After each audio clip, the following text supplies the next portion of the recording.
भगवान नित्यानंद के उपदेशों के संकलन चिदाकाश गीता की नवीनतम कड़ी में आपका स्वागत है। इस बार हम आपके साथ श्लोक संख्या 42 और 43 की चर्चा करेंगे। जैसा कि आपको पता है कि चिदाकाश गीता का संकलन भगवान नित्यानंद की शिष्या तुलसी अम्मा ने किया था। भगवान नित्यानंद ने सन 1922 से 1924 के बीच अवधूतावस्था में जो कुछ कहा उसे उनकी परम भक्त तुलसी अम्मा ने लिपिबद्ध कर लिया। बाद में तुलसी अम्मा ने इन वचनों को 286 श्लोकों के रूप में संग्रहित किया और भगवान नित्यानंद की आज्ञा से नाम दिया चिदाकाश गीता। चिदाकाश का शाब्दिक अर्थ है परब्रह्म और गीता का अर्थ है गान। इस तरह चिदाकाश गीता का अर्थ हुआ ब्रह्म गान या ब्रह्म का गीत। 42वां श्लोक अंग्रेजी में। When a man is born, he is perfect. When he goes away, then also he is perfect. In the middle, he is subjected to Maya. That which pervades in all direction is one, indivisible. That which is limited is divisible. जब एक मनुष्य जन्म लेता है उस समय वह पूर्ण होता है। जिस क्षण उसकी मृत्यु होती है उस समय भी वह पूर्ण होता है। बस बीच में जिस समय वह माया के अधीन होता है उसी समय वह अपूर्ण होता है। जन्म और मृत्यु के बिंदुओं पर वह माया के साम्राज्य से दूर है। मैं और मेरा, इन दो उपादानों पर माया काम करती है। माया के सारे संबंध इन्हीं दो उपाधियों से पनपते हैं। जन्म के बिंदु पर अभी ये संबंध बने नहीं होते हैं और मृत्यु होने पर यह संबंध टूट चुके होते हैं। लेकिन जन्म और मृत्यु के बीच का जो अंतराल है वह माया से आबद्ध है। मैं और मेरा से उद्भूत सारी उपाधियां जीवात्मा को घेरे रहती हैं, उसे आभास दिलाती हैं कि वह नित्य एक अविभाज्य न होकर अनेकों आयामों, संबंधों, स्तरों, रूपों और भावनाओं से बटा हुआ है। उसे ऐसा आभास होता है कि वह सीमित है, जबकि वस्तुतः ऐसा है नहीं।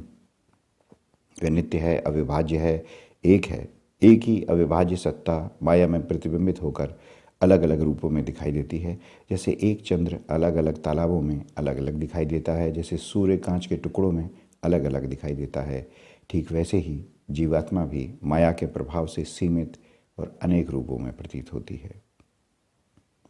43वां श्लोक। At the place where there is running water, there can be no mud. The place is quite clean. Ignorance, agyan is mud. The current of water is bhakti and ज्ञान। जिस स्थान पर लगातार जल का प्रवाह बना रहता है वहाँ कीचड़ नहीं जमा होता, वह जगह साफ बनी रहती है। अज्ञान या अविद्या ही कीचड़ है, भक्ति और ज्ञान ही जल का प्रवाह है। भगवान नित्यानंद का यह श्लोक उस जनश्रुति का ही रूपांतर है जिसमें कहा जाता है रमता जोगी बहता पानी, अर्थात एक स्थान पर नहीं टिकने वाला, लगातार रमण करने वाला योगी और बहता पानी दोनों ही एक समान होते हैं। दोनों निर्मल बने रहते हैं क्योंकि एक स्थान पर रुकने से उसमें माया, ममता, मोह की इकाई जमने लगती है। बाबा ने यहाँ पानी की तुलना ज्ञान और भक्ति से की है। ज्ञान और भक्ति की निरंतर बहती धारा हमारे मानस को पवित्र रखती है, वह मन में माया की कालिक और धूल नहीं जमने देती। आशा है कि आपको चिदाकाश गीता के इन श्लोकों की यह व्याख्या करने का हमारा प्रयास रुचिकर लगा होगा। आपसे अनुरोध है कि स्वयं भी चिदाकाश गीता के श्लोकों पर मनन करते रहें।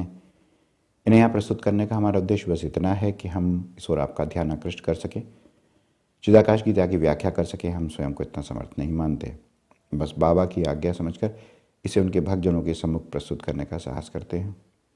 जीवन के संघर्ष में कभी कभी आप तक पहुँचने में देर हो जाती है, उसके लिए क्षमा करें।